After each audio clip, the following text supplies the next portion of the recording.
أعوذ بالله من الشيطان الرجيم بسم الله الرحمن الرحيم قل من كان عدوا لجبريل فإنه نزله على قلبك بإذن الله مصدقا لما بين يديه وهدى وبشرى للمؤمنين من كان عدوا لله وملائكته ورسله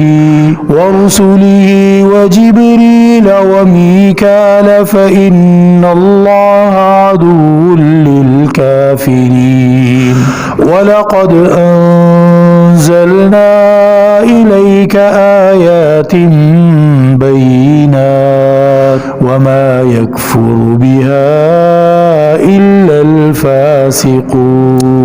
صدق اللہ مولانا العظیم۔ سورۃ البقرہ آیت نمبر 97، 98، 99۔ پچھلی آیتوں میں یہودیوں کی بڑبولیوں کا، ان کے بڑے بڑے دعووں کا رد کیا گیا تھا اور ان کی حقیقت کھولی گئی تھی کہ یہ ان کے کھوکھلے دعوے ہیں، کسی حقیقت کی بنیاد پر نہیں ہیں۔ جو بات وہ زبان سے کہتے تھے کہ ہم یہ مانتے ہیں، ہم اس پر ایمان لاتے ہیں، ہمارا یوں یقین ہے، یوں اعتقاد اور عقیدہ ہے ہمارا، وہ سب کھوکھلا اور بے بنیاد اور جھوٹا بتایا گیا۔ آگے بیان ہے ایک اور ان کی منافقت کا، ایک اور ان کی نافرمانی کا، اور اس نافرمانی کے لیے بھی انہوں نے ایک انتہائی بے سروپا قسم کا، بھونڈا قسم کا بہانہ بنایا، اس بہانے کو رد کیا گیا ہے۔ بات یوں ہے کہ انہوں نے نبی کریم صلی اللہ علیہ وآلہ وسلم سے ان کی نبوت، رسالت پر، ان کی شریعت قرآن مجید پر ایمان نہ لانے کی وجہ یہ بتائی کہ آپ کے پاس جو فرشتہ قرآن لے کر آتا ہے وہ فرشتہ ہمیں پسند نہیں ہے، وہ ہماری گڈ بک میں نہیں ہے، اس کو ہم اچھا نہیں سمجھتے، وہ پیغام لانے والا، قرآن لانے والا فرشتہ ہماری مرضی کا ہوتا تو ہم آپ پر ایمان لے آتے، ہم آپ کے قرآن کو، اپنی شریعت مان لیتے اور ہم آپ کا کلمہ پڑھ لیتے اور آپ کی تعلیمات کو اختیار کر لیتے۔ یقیناً یہ بہت ہی بیوقوفانہ قسم کی بات ہے۔ بات حق ہے یا باطل، یہ ہوتی ہے بنیاد فیصلہ کرنے کی کہ بات کو مانا جائے یا نہ مانا جائے۔ یہ کون سی بنیاد ٹھہری کہ فلاں بندہ پیغام لائے گا تو بات مانیں گے، بھلے جھوٹی ہو بھلے غلط ہو، یا یوں کہنا کہ فلاں پیغام لایا ہے اس لیے نہیں مانیں گے، بھلے سچ ہو۔ بات ماننے نہ ماننے کی بنیاد سچ اور جھوٹ پہ ہونی چاہیے، نہ کہ پیغام لانے والے کے تعارف پر۔ اور جبکہ وہ پیغام لانے والا جو تم کہہ رہے ہو کہ تمہیں پسند نہیں ہے، اوتھینٹیکیٹڈ، تصدیق شدہ، ثابت شدہ، مقرر کیا ہوا ہو خدا کا، پیغام بھیجنے والے کا، اس نے خود مقرر کر کے وہ بندہ بھیجا ہو، تو پھر تمہیں پسند یا ناپسند کرنے سے، تمہارے پسند یا ناپسند کرنے سے اس پیغام میں کوئی فرق نہیں پڑنا چاہیے۔ اور یہ کامن سینس کی بات ہے، موٹی سی عقل کی بات ہے۔ تو ان کے اس بے سروپا قسم کے بہانے کا ذکر کر کے اس کو رد کیا گیا ہے۔ آیات کا ترجمہ دیکھیے۔ قل، تو کہہ دے، مراد حضرت محمد مصطفیٰ صلی اللہ علیہ وسلم، آپ کہہ دیجئے، من، کون، پوچھنے کے لیے بھی آتا ہے اور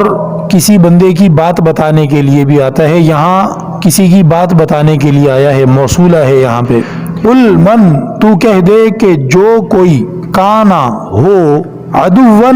دشمن، عدو دشمن کو کہتے ہیں، عدوًا دشمن، تو کہہ کہ جو کوئی ہو دشمن، لجبریل، واسطے جبریل کے، جو کوئی جبریل کے واسطے اپنے دل میں دشمنی رکھتا ہو، جبریل سے دشمنی کا اظہار کرتا ہو، فإنہ، تو جبریل نے تو، نزلہ،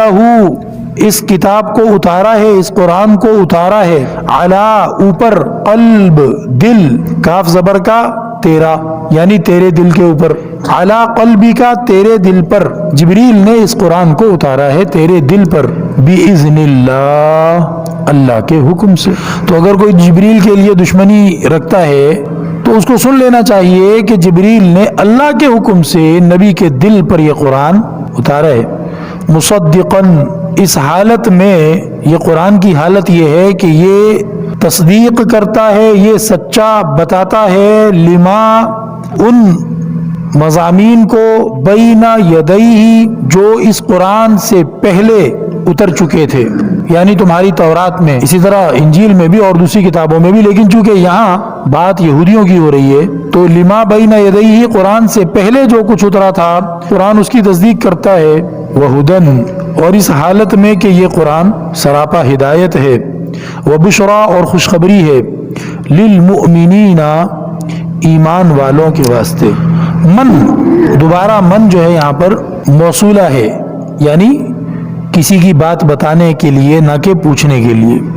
من، جو کوئی، کانا ہو، عدوًا، دشمن، للہ، اللہ کا، اور ملائکتہ، اللہ کے فرشتوں کا، ورسلہ، اور اللہ کے رسولوں کا، وجبریل،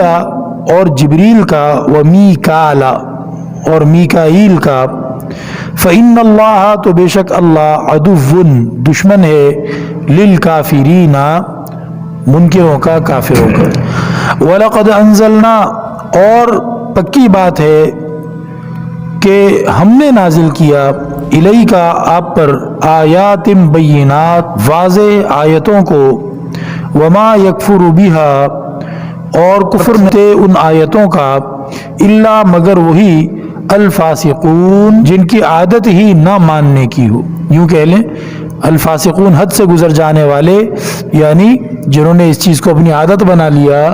کہ وہ مانیں گے نہیں اور وہ رکیں گے نہیں حد پہ، بلکہ حد سے گزر جائیں گے، کفر وہی کرتے ہیں۔ اب یہاں پر کچھ نکات ہیں، 2-3 بس وہ عرض کر دیتے ہیں۔ یہود نے مدینہ میں اپنے کچھ منتخب لوگ بھیجے تھے حضرت محمد صلی اللہ علیہ وسلم کے پاس کہ جاؤ، جا کر ان سے ڈائریکٹ بات کر کے آؤ، مذاکرات کر کے آؤ۔ تو انہوں نے ایک چھوٹا سوال نامہ تیار کیا جس میں 4 سوال انہوں نے ایک ہی مجلس میں پوچھے تھے۔ حضرت یعقوب علیہ السلام کے بارے میں کچھ سوال تھا، اور کچھ جو ہے وہ انسان کی پیدائش کے بارے میں تھا، اور ایک سوال یہ تھا کہ آپ پر کون سا فرشتہ وحی لے کر آتا ہے۔ تو اللہ کے نبی نے بتایا میرے پاس جبرائیل فرشتہ جو ہے وحی لے کر آتا ہے۔ تو پچھلے جو 3 سوال تھے ان کا جواب نبی پاک علیہ السلام نے دیا، تو انہوں نے کہا کہ آپ نے صحیح جواب دیے، اور یہ ان باتوں کے جواب نبی کے سوا کوئی نہیں دے سکتا۔ آپ نے صحیح جواب دیے ہیں اور ان باتوں کے جواب نبی کے سوا کوئی نہیں دے سکتا، جس کا مطلب یہ ہے کہ آپ نبی ہیں۔ تو کہا کہ بھئی ان باتوں کا جواب تو نبی کے سوا کوئی نہیں دے سکتا، اور پھر یہ بھی کہا کہ آپ نے صحیح جواب دیا ہے۔ تو اب ایک ہی آپشن تھا کہ وہ ایمان لے آتے، لیکن ہم پھر بھی ایمان نہیں لائیں گے۔ وجہ کیا بتائی کہ یہ جو آپ نے کہا ہے نا کہ آپ کے پاس وحی جبریل لے کر آتا ہے، یہاں سے معاملہ خراب ہو گیا، جبریل ہمیں پسند نہیں ہے۔ اچھا بھئی تمہیں کون چاہیے تھے؟ ہمیں میکائیل فرشتہ چاہیے تھا، وہ وحی لایا کرتا تو بس پھر تو ہم آپ پر فوراً ایمان لے آتے۔ بھئی جبریل کیوں؟ جبریل سے تمہیں کیا مسئلہ ہے؟ اصل میں بنی اسرائیل پر جہاں جہاں جب بھی عذاب آیا ہے تو اس میں ہماری کتابوں میں یہ ملتا ہے کہ وہ جبریل کے ذریعے سے عذاب آیا۔ تو یہ ہمارے باپ دادوں کا قاتل ہے اور اس نے تو ہمارے بڑوں پر عذاب اتارے ہیں اور یہ عذاب لاتا تھا، تو اس لیے یہ فرشتہ تو ہمیں پسند نہیں ہے۔ ہاں میکائیل فرشتہ اگر وہی لائے تو پھر بات بن سکتی ہے۔ تو قرآن کریم یہاں پر جواب دے رہا ہے، نمبر 1 اللہ کے حکم سے جبریل نے آپ کے دل پہ اتارا ہے، یہ جواب تو ہم نے ڈسکس کر لیا۔ یہاں پر ایک لفظ ہے آپ کے دل پر اتارا، اس سے پتہ چلا کہ نبی پاک علیہ السلام وحی کو ریسیو کرنے میں، وحی کو حضرت جبریل سے لینے میں کانوں کا واسطہ بیچ میں ضرور شامل ہو، اس کے محتاج نہیں تھے۔ وحی اس طرح بھی آتی تھی کہ نبی پاک علیہ السلام جبریل کے زبان سے سنتے اپنے کان میں، اور کان میں پڑھنے کے بعد انسان کے دل و دماغ میں بات محفوظ ہوتی ہے۔ لیکن ایک طریقہ یہ تھا کہ ڈائریکٹ نفث فی الروع، حدیث میں نبی پاک علیہ السلام نے اس میتھڈ کا نام بتایا کہ ڈائریکٹ جبریل میرے دل میں اتارتا ہے، کان استعمال نہیں ہوتے، وحی ڈائریکٹ دل میں اترتی ہے۔ سنقرئک فلا تنسى، اسی لیے نبی پاک علیہ السلام بھولتے نہیں تھے قرآن پاک کو، کیونکہ وہ پہلے دل میں جا کے جمتا تھا، اس کے بعد زبان پہ آتا تھا اور اس کے بعد کانوں میں سنائی دیتا تھا۔ ہمارے دل تک پہنچنے میں کان واسطہ ہوتے ہیں، تو نبی پاک علیہ السلام کے دل پہ ڈائریکٹ قرآن اترتا تھا۔ مصدقا لما بین یدیہ، وہ کتاب جو تصدیق کر رہی ہے پچھلی کتابوں کی، یہ کہہ کر اشارہ کر دیا کہ اگر تم محمد صلی اللہ علیہ وسلم کی کتاب کو نہیں مانتے ہو، چاہے تم جو بہانہ کرو، جبریل کا بہانہ کرو یا اس سے پیچھے جو بہانے ہو چکے ہیں وہ بہانے کرو، پیچھے انہوں نے کہا تھا ویسی شریعت آنی چاہیے جیسی تورات میں تھی،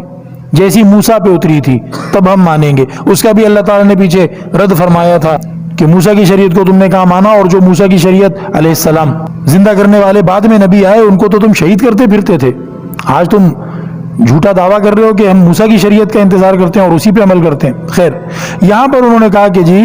ہم اس لیے نہیں مانتے، اللہ تعالیٰ فرما رہے ہیں کہ انکار کرو گے تو یاد رکھو تمہارا یہ انکار تورات پہ پڑے گا جا کے، کیونکہ یہ قرآن تورات کی تصدیق کر رہا ہے۔ جب تم قرآن کا انکار کرو گے تو جن باتوں کو یہ سچا کہہ رہا ہے اور تم کہو گے کہ ہم اس کو نہیں مانتے، مطلب تم کہو گے کہ یہ جھوٹا ہے، تو قرآن تو یہ کہتا تھا کہ تورات سچی تھی، تو قرآن کا انکار تورات کا انکار ہے۔ اس پر بھی ان کو شرم آ جانی چاہیے کہ ہماری اپنی کتاب کا انکار لازم آ رہا ہے۔ وہدن، اور یہ قرآن کریم تو ہدایت ہے، جو اختیار کرے گا ہدایت پر آئے گا، اور جو غیر ضروری تفصیلات میں پڑے گا کہ جی کون سا فرشتہ اس کو لے کر آتا ہے کون سا نہیں لے کر آتا، وہ ہدایت سے محروم ہو جائے گا۔ اب فیصلہ تمہارا اپنا ہے، ہدایت کو قبول کرنا ہے یا گمراہ رہنا ہے۔ وبشریٰ للمؤمنین، اور یہ قرآن کریم یہ خوشخبری ہے ایمان والوں کے واسطے، اور اس کا الٹ یہ نکلا کہ جب تم ایمان نہیں لا رہے اور بہانے کر رہے ہو تو تم خوشخبری سے محروم ہو، اور جو خوشخبری میں داخل نہیں ہے وہ پھر خطرے میں داخل ہے، وہ پھر دھمکی میں داخل ہے۔ دو ہی حالتیں ہوتی ہیں، یا تو کسی کو خوشخبری ملتی ہے یا کسی کو ڈراوا ملتا ہے۔ مبشرین و منذرین، رسول جو بھی آئے یا تو خوشخبری لائے یا ڈر لائے، تو اگر تم خوشخبری میں نہیں شامل ہو رہے تو پھر دھمکی تمہارے لیے اور ڈراوا تمہارے لیے۔ آگے اللہ رب العزت نے ضابطہ بیان فرما دیا کہ بات کوئی جبرائیل کی یا کسی خالد زید عمر بکر لوگوں کی بات نہیں ہے کہ کون سا فرشتہ کون سا نہیں، بات یہ ہے کہ جو کوئی بھی اللہ کے کسی بھی رسول، اللہ کے کسی بھی پیغمبر، چاہے وہ انسان پیغمبر ہو چاہے وہ فرشتہ پیغمبر ہو، جیسا کہ جبرائیل اور میکائیل اللہ کے فرشتے پیغمبر ہیں اور وہ اللہ کے پیغامات لاتے تھے نبیوں کے پاس، تو ان میں سے کوئی کسی کا بھی دشمن ہوگا تو وہ اللہ کا دشمن ہوگا۔ یہ وہی مضمون ہے جو ایک حدیث میں آتا ہے، من عادى لی ولیا فقد آذنته بالحرب، جو کوئی بھی میرے ولی کا دشمن بنے گا تو میں اعلان کرتا ہوں کہ میری اس سے جنگ ہے، یعنی اللہ تعالیٰ اس کو اپنی دشمنی سے تعبیر کرتے ہیں کہ یہ میرا دشمن بن رہا ہے۔ تو اسی لیے یہاں پر آیت کے شروع میں اللہ نے فرمایا جو کوئی دشمن ہو اللہ کا، فرشتوں کا اور اس کے رسولوں کا اور جبریل کا یا میکائیل کا، جس کا بھی ہو، بات یہ نہیں ہے کہ کس کا کیا نام ہے اور کس نے کیا کیا ہے، بات یہ ہے کہ اس کی حیثیت کیا ہے۔ اس کی حیثیت اللہ کا پیغمبر ہونے کی ہے، اس کی حیثیت اللہ کا مقرب فرشتہ ہونے کی ہے، تو اب تم اس کے بارے میں بات نہیں کر سکتے، کرو گے تو گویا تم اللہ کے خلاف بات کرتے ہو، اللہ سے دشمنی کرتے ہو، اور اللہ تعالیٰ ایسے لوگوں کا، ایسے کافروں کا دشمن ہے۔ اور بات یہ ہے کہ ہم نے آپ کے اوپر بڑی واضح آیتیں اتاری ہیں، ان آیتوں کے اندر شک کرنے کی کوئی کسی کا تک ہی نہیں بنتا، کوئی گنجائش نہیں بنتی۔ جو لوگ اس کے اندر کفر اور انکار کر رہے ہیں وہ بات یہ ہے کہ عادی مجرم ہیں، ان کی عادت بن چکی ہے نافرمانی کی، جرائم کرنے کی۔ تو اے نبی محمد صلی اللہ علیہ وآلہ وسلم اور اے ان کے متبعین اہل ایمان، تم لوگ پریشانی میں نہیں پڑ جانا کہ یہ اہل کتاب ہیں، اہل علم ہیں، نالج والے لوگ ہیں، یہ کیوں نہیں مان کے دے رہے، کیا ان کو سمجھانے میں کوئی کسر رہ گئی ہے؟ نہیں نہیں نہیں، اللہ تعالیٰ کی آیتیں بڑی واضح ہیں، اور ان کا جو باقی رہ گیا کفر کرنا وہ اس وجہ سے نہیں کہ آیتوں میں کوئی ابہام، کوئی ایمبیگوٹی اس کے اندر ہے یا کوئی الجھاؤ والی بات ہے، نہیں، بات یہ ہے کہ انہوں نے انکار کرنے کو، نافرمانی کرنے کو، حد سے گزر جانے کو عادت ہی بنا رکھا ہے، تو اسی لیے تو یہ کفر کر رہے ہیں۔ اللہ جل شانہ سے دعا ہے اللہ تعالی ہمیں اپنی محبت، اپنے رسول صلی اللہ علیہ وسلم کی، تمام انبیاء کی محبت نصیب فرمائے، اپنی ذات پر، فرشتوں پر اور ملائکہ پر ایمان نصیب کرنے کے ساتھ قرآن پر ایمان اور اس پر عمل اتباع نصیب فرمائے۔ الحمدللہ رب العالمین۔ یا اللہ حضور اکرم حضرت محمد مصطفیٰ صلی اللہ علیہ وآلہ وسلم کو ہماری طرف سے اپنی شان کے مطابق اجر عظیم عطا فرما، ان کے درجات بلند فرما، یا اللہ ان کے اوپر کروڑوں رحمتیں نازل فرما، یا اللہ ان کو اونچے سے اونچے مرتبے عطا فرما۔ اے رب کریم، ہم ایمان لاتے ہیں تیری توفیق سے یا اللہ تجھ پر، تیرے نبی پر، اور یا اللہ جبرائیل اور میکائیل پر اور تمام فرشتوں پر اور تیری تمام کتابوں پر، اے رب کریم ہم پر رحم فرما یا اللہ، ہم پر رحم فرما اے رب کریم، ہمیں علم نافع عطا فرما، ہمیں رزق حلال واسع عطا فرما، ایمان عافیت والی زندگی، اتباع سنت والی زندگی عطا فرما، اور یا اللہ ایمان کے ساتھ موت نصیب فرما۔ دنیا میں جہاں کہیں مسلمان پریشان حال ہیں یا اللہ ان کی مدد، دستگیری، حفاظت، نصرت، اعانت فرما اے رب کریم۔ ہم میں جو مریض ہیں سب کو شفا تندرستی عطا فرما یا اللہ، ہم میں جو پریشان حال ہیں ہم سب کی پریشانیاں دور فرما اے رب کریم۔ مقروضوں کو قرضوں سے نجات عطا فرما، بے روزگاروں کو یا اللہ حلال عزت والا روزگار، عافیت والا، سہولت والا عطا فرما اے رب کریم۔ جہاں کہیں رشتوں کا انتظار ہے یا اللہ معزز اور وفادار ایماندار رشتے عطا فرما یا اللہ، جہاں اولاد کا انتظار ہے نیک صالح اولاد عطا فرما اے رب کریم۔ جن کے اولاد ہے یا اللہ اولاد کو یا اللہ فرما بردار اور نیک صالح بنا اے رب کریم۔ ہمیں ہمارے بڑوں کا فرما بردار اور خدمت گزار بنا، ہم سب کو اپنا فرما بردار بنا۔ رب اغفر وارحم وانت خیر الراحمین، وصلی اللہ تعالی علی خیر خلقی محمد وآلہ وصحبہ اجمعین برحمتک یا ارحم۔